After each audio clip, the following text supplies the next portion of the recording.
Bars Can't Hold Us by Laura of Matoria. Chapter 4. Shiro had just about enough with this diplomacy thing. Allura would counsel patience, and he was supposed to be setting an example for Pidge, but it was getting very difficult. The main problem, of course, was the fact that he only had Pidge right now to set an example for, because the rest of his team was gone. Those 3 kids, half children, half men, his soldiers to command, his younger brothers in arms, his to keep, his to protect, his to hold, his, all 3 of them, and they weren't here. They had been stolen out of their beds in the dead of night in the middle of a highly advanced, highly weaponized military base. And if that didn't throw the whole idea of allying with these people into question, Shiro didn't know what would. Pidge wasn't exactly clingy. Pidge didn't really do clingy, but she was staying closer to Shiro than usual, almost at his elbow, probably because she could sense that he didn't want her getting any farther away. Every time she stepped to the other side of the room, his eyes flicked to her and then stayed there, making sure. Shiro couldn't help it. He was twitchy. The Malcordon commander he was currently facing was doing nothing to make it better. They were sitting in what was supposed to be the breakfast room, cooling cups of local tea on the table between them, a tray of fruit and pastries untouched. There was far too much food. It should have been for all 5 of them. Now the 2 who were left had no appetites. Shiro was doing his best not to examine his feelings at this moment. It was more important to stay focused on the task, to work on getting his boys back. No time for anything else. But he knew that when he had a moment to slow down, the guilt and terror bubbling just under the surface was going to overwhelm him. He had promised himself, if no one else. He had promised that he would not let what happened to him happen to any of his teammates. They were too young. They never asked for this. They didn't deserve it. He wouldn't let it happen. He had known, too, when he made that promise, that he was most likely going to fail. It hadn't stopped him. And now, yes, inevitably, failure had come. But Shiro was not the one suffering for it, and that was the worst failing of all. We need to wait for the assessment from our analysts, the Malcordon said, tapping his fingertips together slow and measured. His face was much too calm for Shiro's liking. I assure you, Paladin Shiro, we will discover where your fellows were taken and retrieve them before any harm is done. Shiro tensed further, the muscles of his upper back rippling. Look, Alaric, it's Alcaric. Shiro honestly couldn't care less what this guy's proper name was. I would prefer it if you would let Paladin Pidge have a look at the footage too. She's a very talented and knowledgeable analyst, and she might see something your people could miss, especially since she's intimately familiar with the 3 paladins who were taken. If any of them tried to make a sign, no matter how subtle, she's certain to see it. Alcaric hummed uncomfortably. I appreciate that, Paladin Shiro, but I must insist. The security footage of the interior of our own base. I'm sure you can understand why we might prefer not to show that to outsiders. Shiro grit his teeth, his right fist clenching on the table. When he and Pidge had woken and discovered that Hunk, Keith, and Lance were missing, both had immediately donned their armor. They wouldn't take it off until all 5 of them were safe in the Castle of Lions again. Now the Under Armour glove creaked against his grip, his fingers too tight, all but grinding together. If he got any more wound up, his Galra arm was going to activate on its own as a response to his inner aggression and sense of danger. He had to calm down, just a little. He couldn't. I understand, Shiro said, his voice low and grating. But I really must insist. Paladin Shiro, please consider our needs. No. Shiro rose to his feet, pushing his chair back from the table, and stood there straight and tall with his fists clenched at his sides. He looked down at the man across the table from him, expression grim and eyes hard. Pidge, who had been fidgeting at his side, suddenly went still and watched with wide eyes. You need to consider my needs, Shiro said. He was done with patience, done with diplomacy. Allura could scold him later. Shiro had more pressing concerns. My men are missing. They were kidnapped from their beds in the middle of your military base. You say that it was anti-government rebels, double agents who have been biding their time to make an effective attack and chose this moment as their golden opportunity. You have repeatedly assured me that your security footage will give you all the clues you need to track them down and bring my people back to me. You tell me to be still and wait to let you take care of it, but I cannot. He pounded his fist down on the table, making the silverware rattle the crackery jump. Alaric, or whoever, jumped too. Just a little. Enough that Shiro saw it happen, though. I cannot wait. It has been at least 6 hours since they were taken by your own admission. If these anti-government rebels had any demands to make, they should have communicated with us by now. Since they have not, the only conclusion I can reach is that they captured my comrades for other purposes. Pidge went very, very still. Shiro felt sick to his stomach. He didn't want to say this in front of her, but Pidge was smart. She would figure it out on her own anyway if she hadn't already. I can only conclude that they're being interrogated for information. About us, about Voltron, about the Lions. Paladin Hunk is an amazing engineer. Paladin Keith is our best pilot, and Paladin Lance has the strongest bond with his lion. If a group of militaristic terrorists wanted to find out how the greatest weapon in the universe works, those would be the three to question. Do you disagree with my analysis? The Malcordan sat there unmoving. Then he blinked. I cannot disagree with such well-considered deductions, no. I thought not. Now, Shiro placed both hands flat on the table and leaned over, pressing into Alcaric's personal space as far as he could. Shiro was tall and broad and very, very upset, so he could press pretty far. It's been 6 hours since my men were kidnapped. In that time, what do you think your anti-government terrorists have been doing? Do you imagine that they've been treating them well? Giving them personalized pajama sets and luxurious rooms and expensive food service? Because I doubt it. Alcaric's eyelid twitched. An astute observation. Shiro ground his teeth together. I have no doubt at all that my men are suffering, and have been for hours, and that is not acceptable. Do you hear me? I will not accept excuses. I will not listen to your waffling and your nonsense and your polite lies. Not for 1 second longer. You show us that footage. Show us that footage right now, or I swear I will tear this place apart until I find it. You do not want to refuse me on this, Alaric or Alcaric or whatever your name is. You do not. Do you disagree? Alcaric said nothing for a long moment, just looked up at Shiro with heavy-lidded eyes. Shiro felt his jaw bunch. He resisted the urge to repeat himself. He'd said his piece. Now we had to wait for the response, and if he didn't like it, well, he hadn't been bluffing. He would tear this place down brick by brick if that was what it took to find his team. He hoped Alcaric would see the sincerity in his eyes. Finally, the Malcordan let out a long, heartfelt sigh, as if Shiro had deeply disappointed him. Then he stood from the table and gave Shiro a shallow bow. I will go and inform my superiors. Please wait here, and someone will come fetch you to view the footage. Shiro narrowed his eyes. I'll come with you. Pidge. She was already standing at his side, ready to go. Her restless fidgeting from earlier had passed, and she stood with him, just as grim and determined as he was. It was odd for Pidge to be silent for so long, but apparently she had decided to let Shiro have the intimidation duties. He could tell by the set of her mouth and the squareness of her shoulders, though, that she wanted to yell at Alcaric almost as badly as Shiro did. Alcaric looked them up and down, something like disgusted resignation on his face, then turned and walked slowly to the door. Shiro and Pidge followed at his heels. Shiro's right hand was still clenched at his side, and Pidge carried her bayard, though it wasn't activated. They walked through the uniformly built halls of the Malcordan military base, passing displays of commendations, busts, paintings, flags, and banners, all patriotic decorations that reminded Shiro uncomfortably of home. Pidge stuck close to Shiro's side, and he stared ahead at Alcaric's back, unwilling to let his gaze waver for even a second. Shiro! Paige's voice was low. Shiro spared her glance, saw the nervousness in her expression, the wariness in her bent eyebrows. Something inside him released, though in guilt instead of relaxation.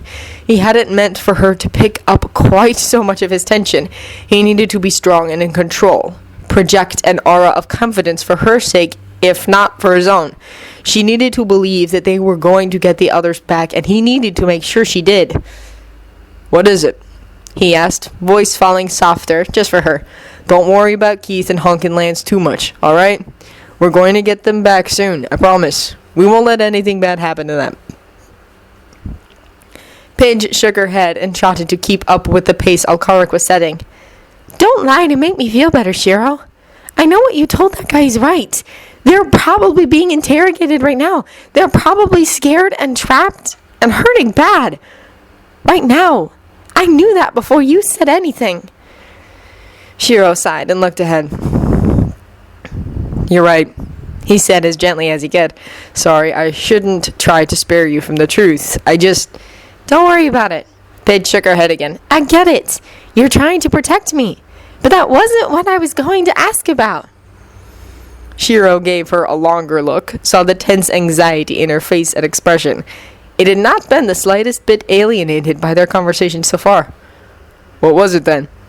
Paige turned her head for a moment and looked at him frankly. "You're expecting me to look at the security footage and pull some kind of miracle. Figure out where they are from the context clues, pull coordinates out of thin air. But what if I can't? What if I don't see anything? What if there's nothing to analyze, like that guy has been saying?" Shiro bit his lip. He watched Alcaric walk in front, and he slowed down a bit to let him outpace them so he could talk to Paige with a little more privacy. He placed a hand on the back of her shoulder, keeping her with him and offering what reassurance he could. "Listen," he said softly. "If you can pull off some kind of tech wizardry, that would be great, yeah. And if anyone can do it, I know you can. But even if there's nothing to see, nothing to learn, it's still worth it to make the Malcordons show it to us. At least it will prove that they have something to show at all." "Oh!" Paige's eyes widened. "You think it might be a ruse?" Shiro grimaced and nodded. "I don't trust these guys as far as...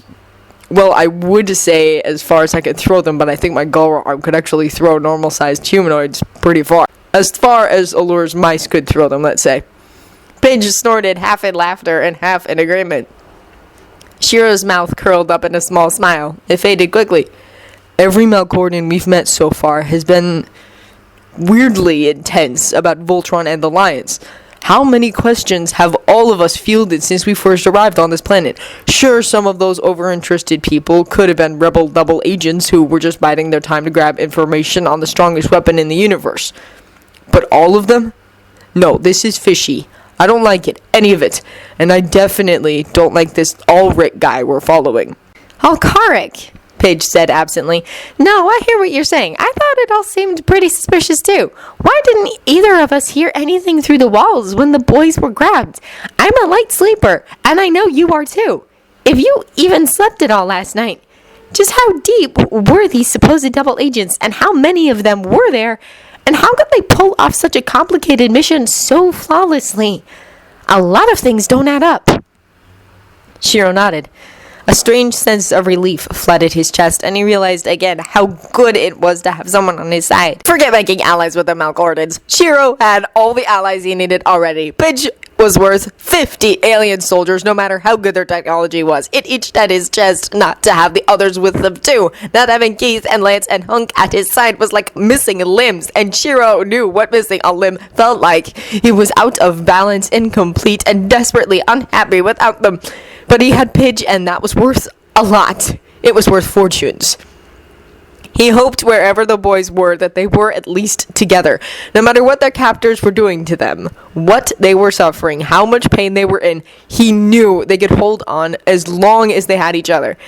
Shiro wanted to find them and get them out pretty much 6 hours ago, but since he couldn't, the three of them being together was the best he could hope for. Alcaric was about to turn a corner ahead of them, and Shiro quickened his pace to catch up before they lost him. Pidge was right at his side. They seemed to be leaving the residential part of the base behind and heading into the operations center, which was encouraging. Hopefully, Alcaric would take them straight to a monitoring room where they could view the security footage without delay. They caught up with Alcaric and turned a corner into another hallway that looked like more of the same. Shiro frowned. He was beginning to suspect that this jerkwad might be leading them in circles. He shared a skeptical look with Pidge, then both quickened their pace to move up beside the Malcorden escort. When Shiro got close enough, he could swear that he heard Alcaric muttering under his breath, talking to someone over a hidden comm. Alcaric shut up when Shiro moved up beside him, head turned sideways to watch him fixedly as they continued to walk. "Ah, Paladin Shiro," Alcaric said smoothly, no indication that he'd been doing something underhanded. But then there wouldn't be, would there?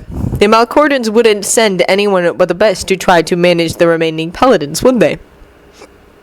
"I know the walk is tedious, but I assure you that I am taking you to view the footage as requested." "No kidding." Shiro looked across Alcaric's body to Pidge, who wrinkled her nose at him. "Could you show us where we're going on a map of the facility? Paladin Pidge and I are getting antsy." Alcaric came to a sudden halt in the middle of the hall and turned to face Shiro, his face grim, shoulders straight.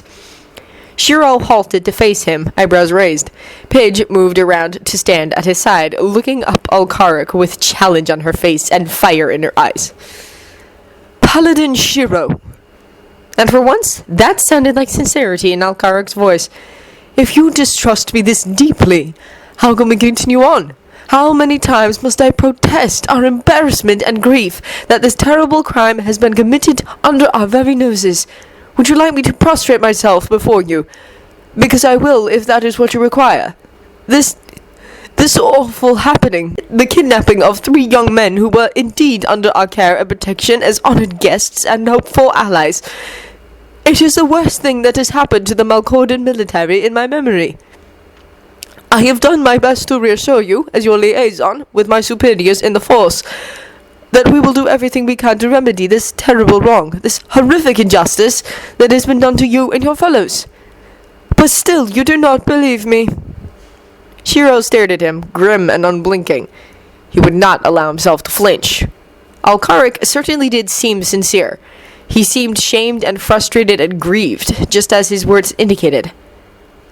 But that meant little. "What can I do to prove our sincerity to you?" Alcaric spread his hands as if to encompass the hallway, the base, the entire military. "If I could produce your men with a snap of my fingers, I would do so. But alas, that is beyond me. Should I excuse myself from your presence and find another to take my place? Someone that you might perhaps find more believable? Is that what you require? My complete and utter humiliation? My total failure to serve you as my role requires?" Shiro's lip curled. Part of him wanted to say yes, remove this obsequious toad from his sight and replace him with a real person, someone who would be able to relate with Shiro's need to rescue his men and finally provide him with the assistance he required. But he was beginning to doubt that the Malcorden military contained any such person. "No," Shiro said slowly, after a long moment to consider this offer. "You'll do. I would rather continue to deal with you, now that I feel that I've gotten a grasp of your character. I do not require a new liaison. No, what I require is that you do your job. That is to say, do what I asked for and take me and Paladin Pidge to a monitor where we can review the security footage that you've been keeping from us for no reason at all." Shiro firmed his jaw and took one step closer, deep into Alcaric's personal space. To Alcaric's credit, he did not flinch, did not waver. He stood there as Shiro leaned in directly in front of his face and stared into his eyes. Then, after that, bring in your top analysts, your top commanders, everyone who knows even the slightest bit of information about these anti-government rebels and can help us figure out where to find them. Provide surveillance, real-time reports, everything we need to track them down. After that, supply us with the resources we need to attack the rebels and take them down, whether it's a squad, a platoon, a brigade, or your entire army. Alcaric stood steady, watching him without a word. Shiro leaned back and put more distance between, if only because he did not want to share breath with this man for 1 second longer. Then and only then will I trust that you mean what you say. He looked at Pidge. Does that sound fair? I think it sounds fair. Pidge looked up at him, then nodded firmly and stared back to Alcaric. She crossed her arms over her chest and spread her feet, every inch a paladin of Voltron. Sounds perfectly fair to me, Shiro. I agree with every word. Shiro looked steadily at Alcaric. Well? Alcaric stood there, but Shiro didn't miss the way his jaw clenched or the minute clench of his fist. When he responded, though, his voice was absolutely calm. I understand. I will do everything I can to make sure that everything you asked for happens exactly as you requested. Shiro doubted that, but he would take the win. He nodded, then drew a breath. The footage? There. Alcaric pointed at a door midway down the hall they were standing in. It looked like any of the other doors they had passed. That is a security station. I had been trying to take you to the main command hub, where there would be room for the analysts and commanders you requested to meet and discuss what to do. But if you want to view the security footage immediately, I can access the computers there and pull it up for you. Shiro's heart jumped in his chest. Finally, they were getting what they needed. He didn't let it show on his face. That's acceptable, he said, voice clipped. Let us get a first look at the footage right now, this second. We can go to the command hub afterward. Very well.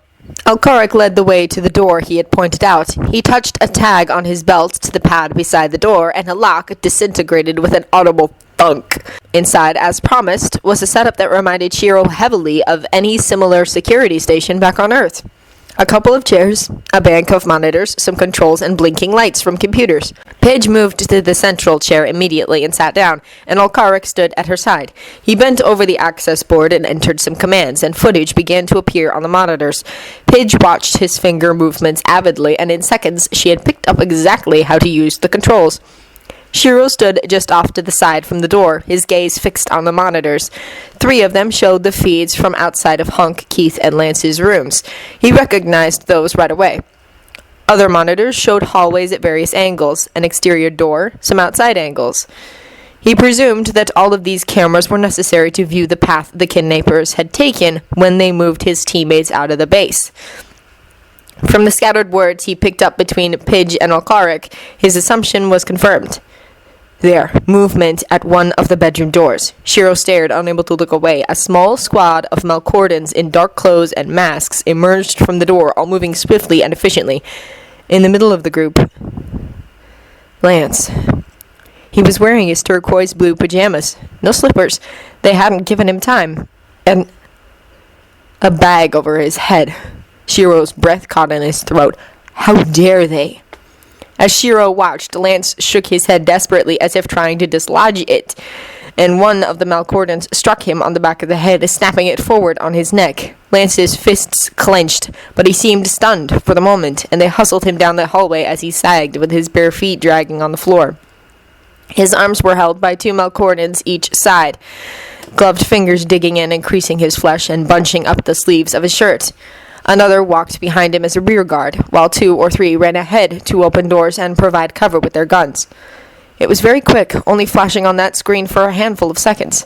Then Shiro had to switch his gaze to another monitor to watch them drag him down a hall, then another hall at a different angle, then another. Near the end, Lance apparently recovered from the earlier blow and fought back again, and they retaliated just as brutally as before. In the exterior shot, they dumped him into the back of a vehicle that reminded Shiro of an unmarked black van, except that this one didn't have wheels. It sped off, and the infiltrators went back into the building. Hunk's room. Keith's. Different vehicles carried away each of them. The same squad had kidnapped all 3 boys consecutively? Yes, they were quick and efficient, but that was still 3 trips that the same group of interlopers had taken through a supposedly heavily guarded military base. How had they escaped detection for so long? Where were the guards? Shiro's head hurt, and he realized that he was grinding his teeth together and made himself stop. He had assumed that the kidnappers had grabbed all 3 of his teammates at the same time and taken them out together. This, though, This made much less sense than his hypothetical scenario. The only reason he could imagine for the separate trips was because the rebel group, or whatever it was actually very small, so they couldn't spare the manpower to attack all 3 rooms at once. Yet they still had the confidence to take all 3 pilots instead of just 1, so they hadn't worried about being in the base for so long. As if they knew they had all the time in the world, because they knew the Malcordan military would let them do whatever they wanted. Shiro felt sick. He looked at Alcaric, saw his face blank and neutral, apparently unbothered. But there was a twitch in the tips of his fingers as he stood at Pidge's side, watching her scroll through the footage. Shiro looked back at the screens. The timestamps. Yeah, this had definitely been 3 consecutive trips made by the same squad of about 8 enemy soldiers. Alcaric had been trying to keep Shiro and Pidge from looking at this footage for as long as possible. Maybe he was waiting for someone to doctor the footage and make it look like all 3 attacks had happened simultaneously to prevent the suspicions that Shiro was having now. Or maybe this was all in his head. Shiro knew he could be paranoid sometimes. Hypervigilance, they had called it in his psych classes back at Galaxy Garrison. This was such a strange, subtle thing for him to be so worried about. Maybe it was nothing. Maybe he was reading into it. Maybe his PTSD was jacking things up for him again. Maybe not, though. Pidge was suspicious, too. She had said so, and now she was frowning at the monitors as her gaze flipped from one to the other. He needed to talk to her, get her thoughts, preferably with Alcaric not in the room, but Shiro kind of doubted that the guy would leave them alone. He called himself their escort, their liaison, but he acted more like a prissy, suffocating bodyguard. This would be so much easier if Shiro could bypass this entire process. Forget the footage, forget talking to the analysts and commanders, forget making a plan. Just bring the green and black lines down here and smash things until they found their people. Sure, that would ruin their chances of ever being allies with the Malcordans, as well as cause tons of property damage and traumatize the citizenry. And those were definitely bad things. But Shiro would get his boys back. And that was all he really cared about at the moment. The problem was that he didn't know where to start smashing. If he had a location, anything, even just an idea, somewhere to start. But the unmarked vehicles in the footage gave him nothing to work with. He was going to have to depend on the Malcordans to figure out where to go, and Shiro chafed at being dependent on people he did not trust. His teeth were grinding together again. He made them stop. Then the comm in his helmet crackled, and Karan's voice came on. Shiro, are you there? His voice was urgent and strained. I have some news for you, though I'm not sure how useful it is. Shiro's heart jumped in his chest. Yes, Karan, I'm here. He cast a wary glance at Alcaric, then stepped the door and moved partway into the hallway. He kept his foot in the door to keep it open and trained a wary eye on Pidge, but focused the rest of his attention on Karan. Hopefully, Alcaric wouldn't be able to hear him with his face toward the hall like this. Did the scanners pick anything up? Sorry, no. Karan's voice was heavy. He didn't like saying it any more than Shiro liked hearing it. The Malcordan biosignatures are too close to human, and the population is too dense for me to pick up any differences in this area. But something else happened. As I said, I don't know if it will be helpful, but I thought you should know. What is it? Well, remember how I told you that the yellow, blue, and red lions were agitated when I checked on them in this morning cycle?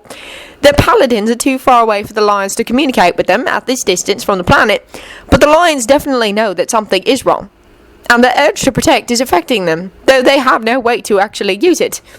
Yeah, I remember. A surge of frustration moved through Shiro's chest. He knew how the lions felt. Well, something told me to check on Blue again, though I can't say why. And she's not just agitated, not anymore. She's pacing her hangar constantly now. When I entered the door, she whipped around to look at me, lowered her head, and roared! Shiro blinked. That's unusual. It's unusual, right? Hardly! The lions are usually only capable of independent movement when their pilots are not only in imminent danger, but the lions are nearby and have some means of preventing it. The fact that Blue is pacing a hangar while the red lion and yellow lion are both still semi-dormant must mean that something has changed. It's as if she was able to talk to Lance somehow, even though the distance was too great. As if she knew where he was and wanted to go to him. There were claw marks on the inner doors of a hangar, Shiro. She was trying to scratch her way out. Shiro caught his breath. This was both horrible and amazing to contemplate. The idea of a giant mechanical lion pacing her hangar like a flesh and blood lion in a too small cage. It tugged at his heart and fired his vein. Corinne, is it possible that she actually is able to communicate with Lance somehow? That she knows he's in danger and feels compelled to save him? I thought you said the distance is too great. It is! Karan sounded frustrated too. This defies everything we've ever known about the Lions. If she could truly communicate with Lance and knew where he was and what was wrong, trust me, no hang at all would stand in her way. She would have blasted it away and flown to find him. Lions of Ultron do not care about collateral damage when their paladins are in danger. It was as if she heard him for a moment, but then the communication was cut off. So now she doesn't know where to go. But she is aware that her pilot is in mortal jeopardy, and so she cannot be still. Shiro was silent for a moment, thinking about this. Alright, thank you for the information, Karan. Karan blew out a sigh. I just wish I could do more. The idea of those boys in enemy hands. Yeah. Shiro was upset. Paige was upset. Karan was upset. Allura, over at the Parliament building treating with the Malcordan government, was upset too. And of course the Lions were upset. Of course. Paige looked over her shoulder to meet his eye, her gaze worried and questioning. She wanted to know why he had stepped out, what was going on. Shiro bit his lip. He should get back in there, deal with Alcaric so she didn't have to. He didn't want to. Then something lit in his mind. A spark. Karan? Karan's voice changed, hearing the difference in Shiro. Yes, I'm still here. Blue is still pacing in her hangar, right? She hasn't stopped moving? Correct. It's restless and purposeless, though. She doesn't know where to go. Shiro smiled. I have an idea. It might not work, but it would be a lot faster than waiting for Alcaric and the Malcordans. The frustrated energy in Shiro's chest began to settle. It would have to work. They wouldn't make it work. Karan was silent for a moment.